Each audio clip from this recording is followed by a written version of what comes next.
Welcome to The Vinyl Guide, the podcast for record collectors and music nerds. Here's your host, the biggest record nerd of them all, Nate Goyer. Oh, hey everyone, it's Nate. Welcome to episode 523 of The Vinyl Guide, the podcast for record collectors and music nerds. And ladies and gentlemen, you know we have lots of great artists here on the show, and from time to time we've even had the children of great artists here on the show. And we find out all about their record collections, rare recordings, growing up with them, etc. Most recently, we had Shooter Jennings on the show, but in the past, we've had the likes of John Carter Cash, multiple Zappa siblings, etc. Well, today, we've got the son of another legend on the show talking about the work of his father. It's Jack Prine discussing his father, John Prine, and Jack is still working in the family business, most recently being an exec producer on the new film You Got Gold, a celebration of John Prine, and this is a really great film, really is. Largely concert footage and interviews of many artists discussing their love and respect to the late John Prine, and today his son Jack and I discuss not only the film, but growing up with John Prine, the stories, the early records, the recordings. We discuss the record label John started in the 80s, Oh Boy Records. We talk about balancing the family grief with that of the fans and collaborators of John, and a whole lot more. Jack is a lovely dude, huge heart, and I think you'll all want to check out this movie, You Got Gold, a celebration of John Prine. It's doing a limited theater run, which I think is the perfect way to see it. Quite frankly, watching it on the laptop just wasn't the same for me. I want to see it on the big screen, ideally with a bunch of other John Prine fans to really absorb it. So check out the screening dates: New York, Chicago, Sarasota, Columbus, Vancouver, way more cities. And the full list and ticket links are at yougotgoldmovie.com. Let's get into it. Here's my conversation with Jack Prine, all on the celebration of his father, John Prine.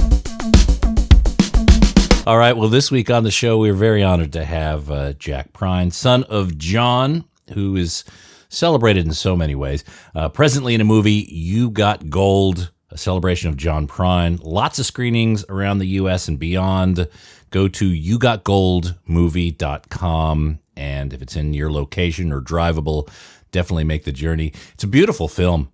Jack, can you tell us a little bit about how this? Now we'll do a deep dive into your pop and some of the earlier years, but about this movie, it's pretty stellar. It's pretty beautiful. Tell us about how it came together. So really, it all kind of started with my mom, Fiona. Has had a long relationship with Radical Media and a friendship with John Kamen over at Radical. And they were just talking for a very long time about trying to figure out a way to collaborate on a project, you know, surrounding my father. And it kind of coincided with the filming of the very first You Got Gold concert series that we held in Nashville, Tennessee. You know, to give you some background, this concert series has been an annual thing since 2022, and it benefits our foundation, the Hello in There Foundation. This was something that we started right after my father passed away in April of 2020, and it kind of helped us like navigate through all the grief we were feeling as a family. I think it also just gave us some purpose and direction, you know, to deal with that loss and, you know, try to bring some good into the world. So basically, Radical Media sent director Michael John Warren to shoot the 2 nights of the Ryman that we did in the year 2022. It must be a real challenge to balance, I guess, the grief that the family has with the sharing, the grief of the community. I'm sure you've had to deal with it, the thought about it. How did you guys approach that, or how did you work with that balance? Yeah, I mean, that's interesting because we've definitely talked about that as a family. It's kind of us dealing with our own personal grief of losing, a father and uh, a husband. And, he was just such a pillar in our family. Um, and then when you look on the other side of the coin, he had a huge fan base of people who felt very, very close to him through his music and through his career. And so it's kind of two different forms of grief, but at the end of the day, it's having an event like You Got Gold to get together, and it's such a unifying um experience to kind of deal with that grief and that sadness. And it's like, it's a celebration of his life, of his songs. Um, and so it made sense, to have something like that. Oh yeah, and there's even that third crowd of his collaborators. Right. Bonnie Raitt, Lucinda Williams, and all these people who show up in the film and sing some of his songs. This is their way of acknowledging as well. But it's a beautiful testament. And I'm so glad it's doing screenings, because I think seeing this film, especially within the community and on the big screen, I think is probably the best way it can be presented. Yeah, I mean, it is very, we're in the music industry, so it was very new territory for us in the whole production of a film. I will say though, when we finally did get a chance to see it screened in a theater, it's really, really gratifying, you know. Um, and we're so excited that, it's going to be rolling out in theaters across the US, and that all of my dad's fans are going to get an opportunity to go see this film and just kind of get lost in all the performances and stories. And, Yeah, yeah. It's beyond just a concert. It also shows footage of him. It tells the story a bit. It's funny. My wife, my wife puts up with a lot, Jack, and and we had the screener. Thank you for that. And she wasn't familiar. Who's John Prine? But as soon as we started watching it, she knew like so many songs. Like she was able to sing along. She just wasn't familiar with the man who wrote them. She was so familiar with the songs. So again, there's this very broad audience who knows John Prine, and there's an even broader audience that knows John Prine even though they don't think they know John Prine. Right, right. And I think that's kind of one of the coolest parts of this movie for me, is seeing how you have a lot of my father's peers.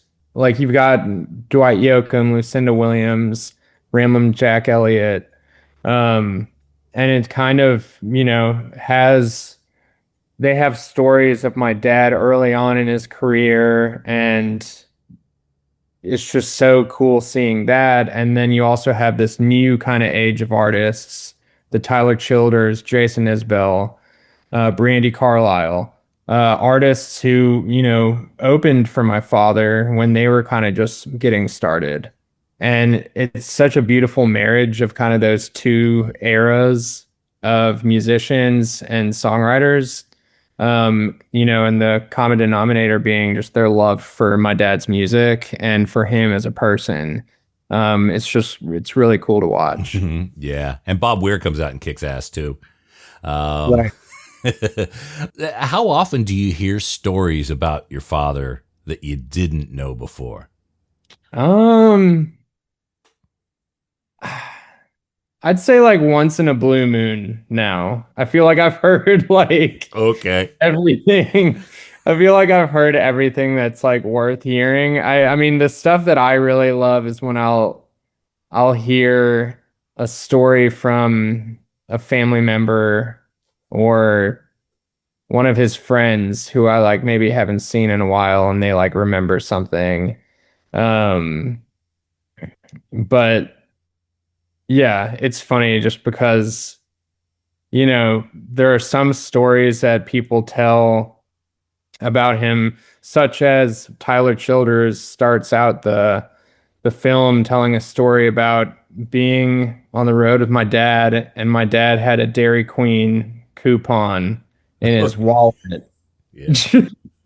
Just it was for an ice cream cake from Dairy Queen, and he had it just in case he needed it, on the off chance, that something might come up. And I love how, seeing hearing fans, when they hear that story and they think it's just hilarious and like, very quirky. But when I hear that story, I'm just like, that's so him. Like Yeah. that's just who he was. The story that I love has probably been told a million times. He co-wrote the song "You Never Even Called My Name" with David Allan Coe, but he didn't Yeah. remember it. Apparently, he was pretty inebriated, so he rejected the songwriting credit, and it turned out to be a huge hit. Yeah, yeah. Yeah. Well, who amongst us hasn't written a hit song while drunk? I forgot about it. Yeah. When did you come to learn that your family was different than the other families around you? Um, I'd say like pretty early on, Um, but probably more so when like I started going to school, when I was old enough to go to school, and then kind of seeing, what my friends' parents did for work. Um, and it's funny because like even then, I almost like I think I even now I gain more appreciation the older I get for what my dad did and how good he was at doing what he did. And how But I unique it say, was too. I right, mean, exactly, exactly. But yeah, I would say like pretty early on, um, just because my dad was, he was on the road a whole lot when I was a kid. Um, but that's just kind of like my family was used to it, we made it work. so you'd be showing up to school, and the teacher would be doing roll call, and they get to the P's. Jack Prine, Prine, yeah. Yeah. Well, actually, so my legal name is actually John Patrick Prine. And when I was enrolled in school, and it wouldn't happen too much when I was like in elementary school, but I remember the first day of high school. I was at a new high school and they were like doing roll call and they go John Prine. And it was my history teacher who was a big fan, and he like looked just like befuddled, And then I was like, actually, it's Jack, Okay, all right, all Yeah. right. So Jack came because you needed that separation. Right, right. Okay, he didn't immediately set up a parent teacher conference. We need to talk. No, no. Um, we recently had Shooter Jennings on the show, and he spoke about connecting with other siblings of roaming musicians. Did you have kind of a similar community? I mean, being in Nashville, I would imagine that there's other kids of musicians, touring musicians that you would bond with. Um, no, not like surprisingly, not really. Um, me and Tommy had like, a pretty tight friend group. Um, but like there was never really much of a, musicians, kids friend group. But this sounds like it would be pretty cool to be a part of, Yeah, yeah. It wasn't. Yeah, well, these days it'd be a group chat or whatever. But Yeah, exactly. so you got interested in the music industry as well. Yeah. How did that? Yeah. How did you start on that path? Um, so, it kind of took me a while to realize that it was something that I wanted to be in. And it was about almost 3 years ago when, I started kind of really getting an itch to just, start working in the family business, basically. Mhm. Um, my mom uh took over running the label like after my dad passed away, and my older brother Jody has been the head of the label for um gosh, I want to say a little over 10 years. Um and it wasn't really too much like I didn't really go too much back and forth about it, because I always kind of like thought like, the opportunity is there, but I never really had like any, I guess, fire to go into it. But then it just kind of like, it came up one day and I like talked to them and they're like, yeah, like, let's try it out. And then got the opportunity to help put together You Got Gold the past few years as one of the event producers on there. And then this year got to be one of the producers on this movie, on the You Got Gold movie. And so it's kind of been, it's definitely been an interesting past few years, but I love it because I mean, it is kind of just very natural, for my family. It's just the business that we've always kind of known. When you start to look at your skills, and I realize you're still pretty early in life and developing all those. What do you think? What is the most interesting bit of that? Is it the creative bit? Is it the organization? Is it the collaboration? What is it that I guess you like to lose sleep over because it's fun for you. I do really like the whole,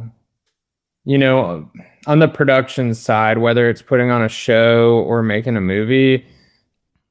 I genuinely love just like that whole, team effort, collaboration, working to kind of bring a vision into reality and then getting that like payoff, whether that be the week of You Got Gold when we have 4 shows in Nashville and daytime events and it's just nonstop. It just feels like really gratifying and, feels good. I'd say that's like probably my favorite part of it. It can be kind of stressful though. Oh yeah. But that's part of the high. That's part of the adrenaline, right? Yeah. So you're part of Oh Boy Records. Yep. And Oh Boy Records is interesting for many reasons, but it was started by your father after he'd left Asylum. He wanted to have his own label, but it always seems like it was very much on the cusp of, I don't want to say new technology, but it was always very forward thinking. Like it started crowdfunding before we even had the tools for crowdfunding. Right. There were chat rooms and BBS boards before there was internet communities. So your father was a forward thinker in many ways, including in business, yeah? Yeah, I mean, even to this day, we're incredibly proud of just, having such a good example of an independent model in the music industry. It is pretty funny, just like I still remember listening to my dad just like tell all the stories of when they first started out, and it's just like it's funny because like he I don't think he had any idea just like of how successful it would end up being. But he was just so tired of just major labels and having to jump through all the hoops working with them. And it worked out pretty well, It's still going incredibly strong to this day. Yeah. The first record, and we deal a lot with rare records and recordings here. The first record on Oh Boy, I saw Mommy Kissing Santa Claus, the 7-inch. Yeah. That record is quite collectible. It's $100 if you could find it in decent shape. Do you know the story of that? How many were made? How they were distributed? I don't know the story off the top of my head, but I remember this is pretty funny that my dad was like trying to get I'd say me and Tommy, my younger brother, we were about like 8 or 9 years old, and I remember my dad was trying to get us to go in and re-record that song, like just us singing it. um, so I don't know why that story always comes to mind when I talk about that single, but I'm not sure how many of those were made. I mean, it does make a lot of sense that that is the first single that he put out because my dad just absolutely loved Christmas more than anyone I've ever met.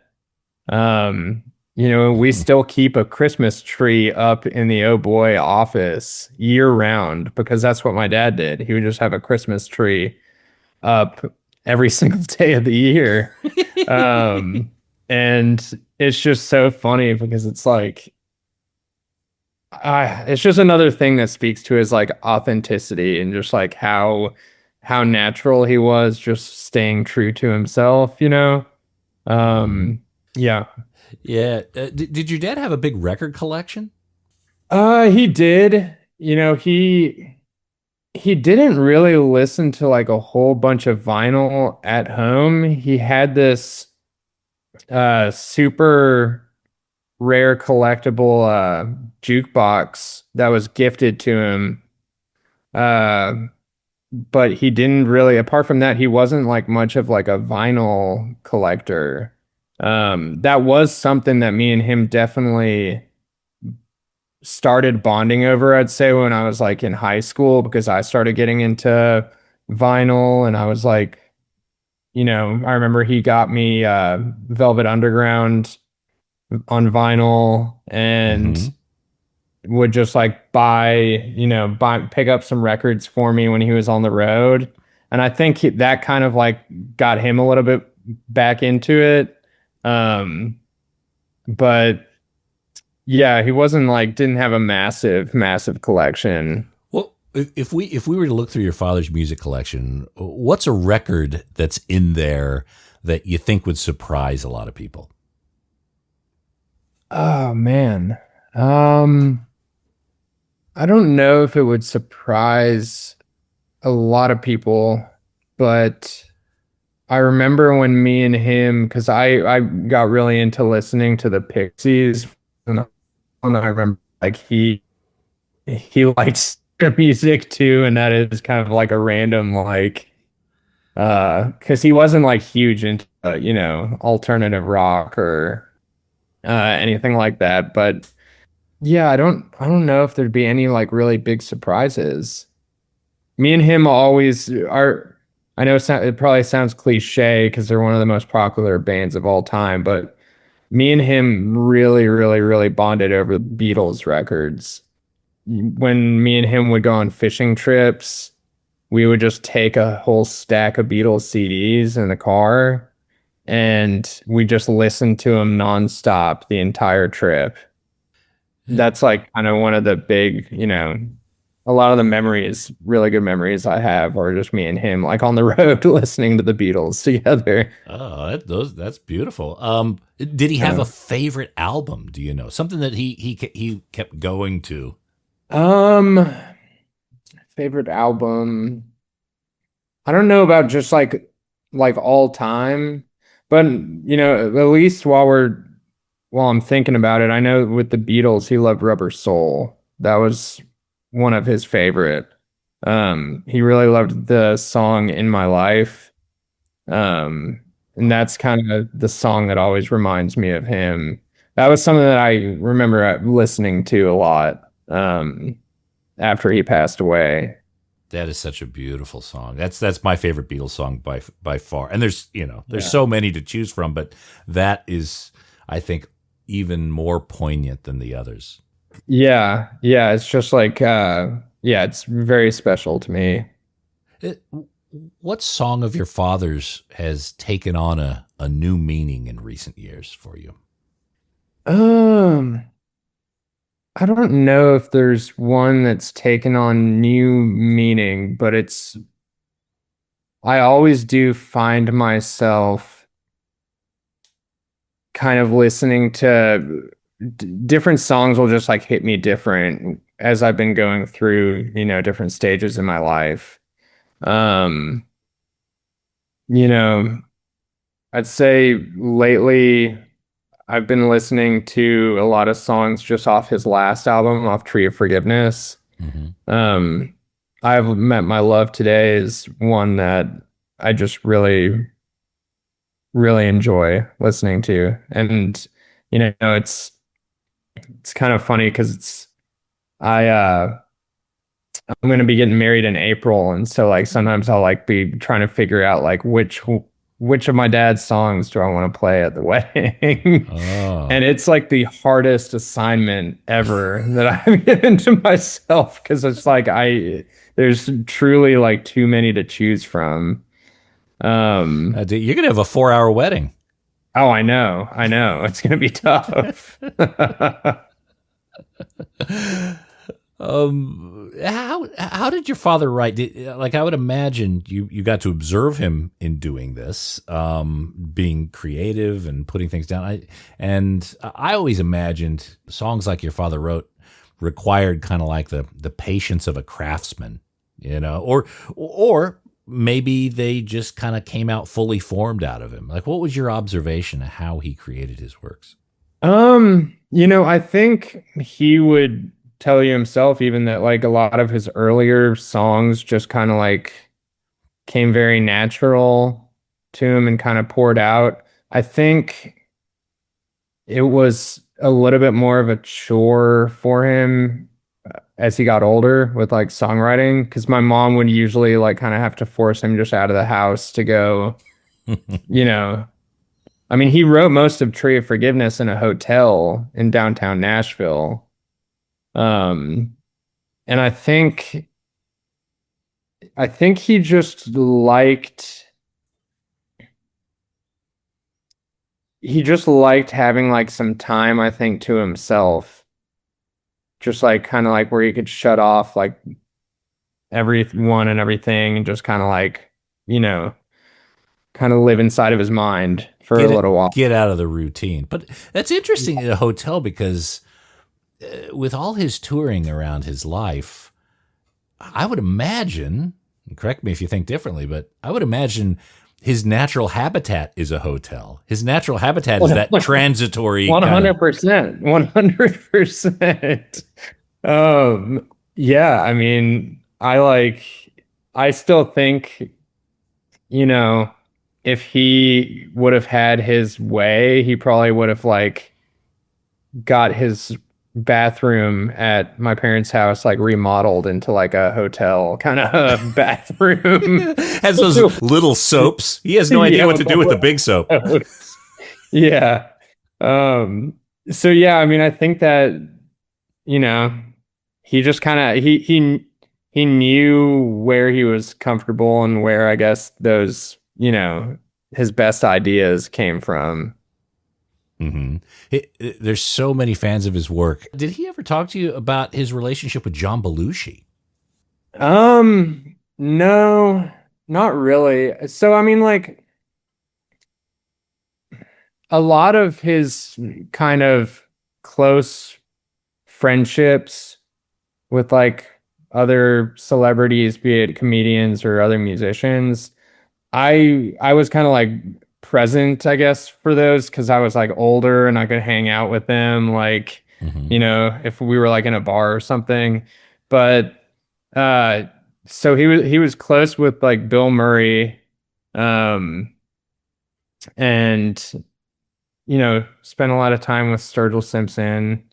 I'm not really too sure though about like kind of the ones that predated me. Yeah. You know the story about how he got on SNL? Gosh, it's been a long time since I heard that one. Yeah, sure. Well, apparently, he was on Saturday Night Live in '76, like in their first year or so. And this was a time when Saturday Night Live was almost an optional kind of It was very disposable. People would book onto the show and then they'd drop out because something else came up or whatever. So quite often they needed to have someone ready to replace a musician that couldn't make the show that night. And John Belushi was a big fan of your father's and kept pitching him to Lorne Michaels. And finally, I think the Beach Boys were booked and they dropped out. And, you know, they needed someone. They slot him in there. John Belushi did that a few times. But he's a big fan of your dad's and was persistent at it until Lorne finally just said, okay, we need him. That's incredible. That's so good. The Oh Boy record label logo. What's the story of that? So it's just the like the Big Boy burger logo, basically, or like the face.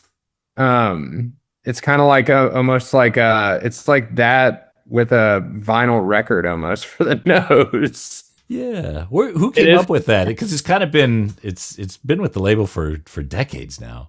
I'm not sure who designed the logo. It is kind of like, it's like iconic though, like in our little world, you know, of John Prine, and I'm not sure who designed it though. Oh, okay. I always imagined, I wonder if John sketched that out. I have all sorts of stories in my head that didn't happen, by the way. I don't think he did. He wasn't like too much of a doodler, to be honest. It's kind of funny, like I'll like be going through, it was actually working on the movie. I had to spend a good amount of time going through the archive, you know, old pictures, handwritten lyrics and whatnot. But every now and then I would just find something random, just like kind of jammed in between a bunch of important documents. And this one was just like his handwriting in Sharpie, and it just said, I lost my phone. I'll be back later. And I guess it was just a note that he left on like the table of the kitchen. But it's like, you know, I'll find like random things like that, but not many doodles have been found yet. Okay. All right. Do you know songs or recordings that are halfway done or outtakes? Are there a lot of those around? Yeah. So we have, you know, we have a kind of a whole like treasure trove of, you know, unreleased recordings and demos, but it's just, you know, we like to just be intentional, you know, with how we like choose to like release stuff like that. And because I know a lot of fans are just like, you know, put it all out there, but you know, it's not as easy as that. Right, exactly. Yeah, it's not that easy. Okay, so you think, you know, for years, possibly decades to come, we may be able to see some additional recordings that will see the light of day? Oh, 100%. 100%. We did just put out a deluxe edition of Lost Dogs and Mixed Blessings. And there's a brand new unreleased, unheard track on there called Hey Ah Nothing. And that was, you know, one of the tracks that we just came across listening to these old tapes of recording sessions right around that time period. So, you know, there's plenty of stuff, just kind of picking and choosing when and how we want to, you know, bring it to his fans. Right. Okay. There's a lot of different artists along with John at Oh Boy Records, ohboy.com. I'll put the link in this episode page. Do you know if the Asylum or Atlantic recordings are back in the family's control? No. We'll have the publishing back in 2 years. Okay. So, but the masters will never get those. Got it. Okay. Yeah. All right. I heard a funny story about the first album. The cover of the album with him sitting on the bale of hay. Yeah. I read he was always kind of annoyed by that cover because he wasn't a guy who would sit on a bale of hay, he felt. Is Oh, that, I know. yeah? Yeah, and he's from Chicago, and it's like made it seem like he's like a farmer or something. Yeah, I always saw his the cover of Sweet Revenge as kind of his retort to that. Style, 100%. 100%. Yeah. Cause like I could just kind of I'm sure that in the moment he was, probably just happy as can be and would like, sit on any bale of hay. Mhm. But I would say, yeah, like as the years went on, he's probably like, man, like there's gotta be a cooler cover album. But it works for it, and it's just kind of it's iconic and in itself now, to where I can't imagine like another picture being or another cover being used for that first album.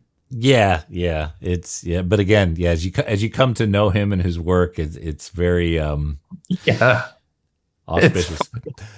yeah. Do you know if he had any recordings prior to that? Any self-release stuff or any even kind of from the early days of the Fifth Peg Folk Club? Any recordings from that era?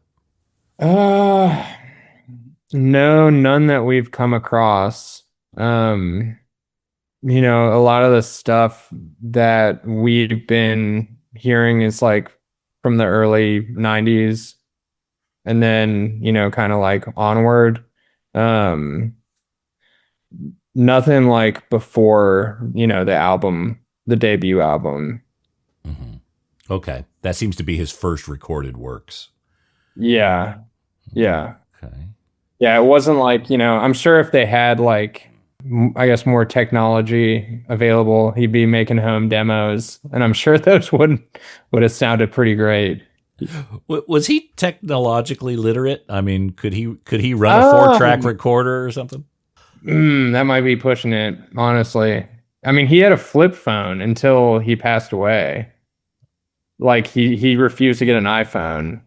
And he was like good on he could get on the computer and look at cars on eBay, but like apart from that, he wasn't like super, you know, technologically, yeah, gifted.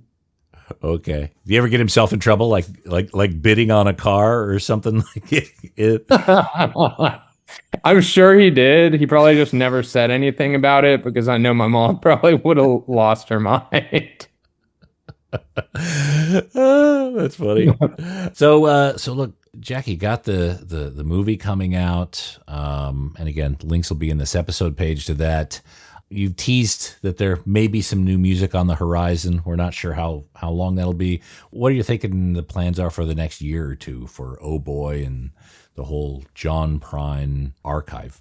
Yeah, so we just wrapped up our last You Got Gold here in Nashville, Tennessee.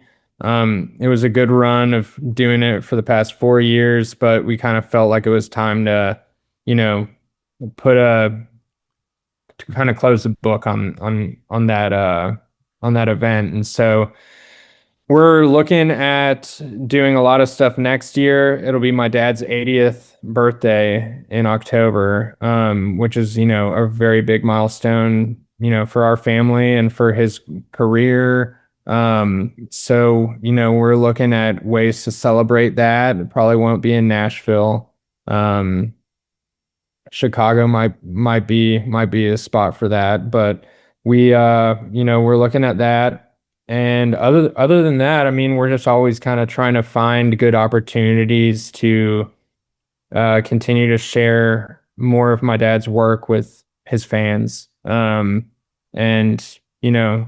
I'd like to think we're pretty careful and precise about it. So, you know, uh, we definitely have stuff coming. It's just, kind of a matter of planning and making sure it's the right time and that it feels right. Yeah, you can tell there's a lot of thoughtfulness put into that. So I guess maybe final question. What's a lesson that you learned from your father about music, about life, about anything else? What would that lesson be? Um, I'd say I'll say two. One would probably just be kind of just be cool and be, easygoing. Kind of life is too short to spend your time worrying and concerned about, what tomorrow might bring. Just live in the moment and enjoy the friends and the family that we have. And then the other lesson I would say is to give back to others. My dad I mentioned how much he loved Christmas, and he didn't love Christmas because of, receiving gifts. It was the giving gifts part of Christmas that he loved so much.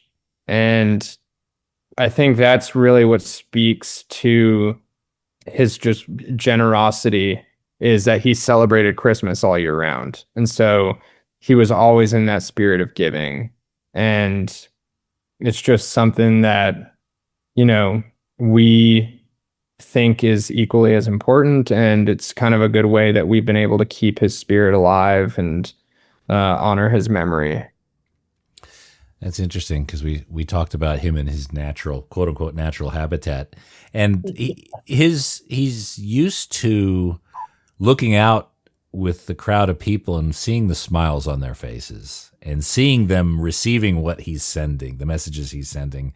And I guess that goes very much in line with what you just said about the type of person he was. Very benevolent, liked to ensure that others were having a good time and happy. And that sounds like a damn fine human. Yeah, he sure was. We miss him a lot. Absolutely. All right. Well, Jack, thank you so much for spending time with us here. Again, I'll put some links in this episode page, but to all the listeners, if you get an opportunity to see You Got Gold, a celebration of John Prine in a movie theater, absolutely do it. It's a gorgeously filmed. We didn't even talk about how well it was filmed, the cinematography, the lighting. It's just beautiful. So again, yougotgoldmovie.com. And again, Jack, thank you so much for joining us today. Thank you.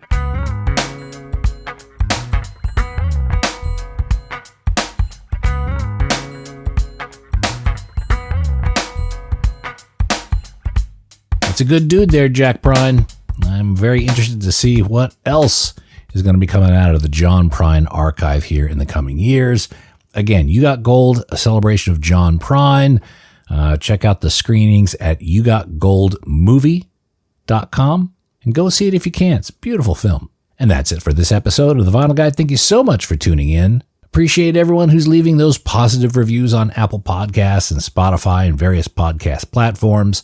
Those of you who are sharing the episodes on social media, that's huge. And of course, those of you who are helping support the show at patreon.com/vinylguide. That is a huge help. Thank you so much, everyone who's been doing that. And we'll be back shortly with a brand new episode. So until we talk next time, you all behave yourselves. And thanks again for listening to the Vinyl Guide podcast. Cheers.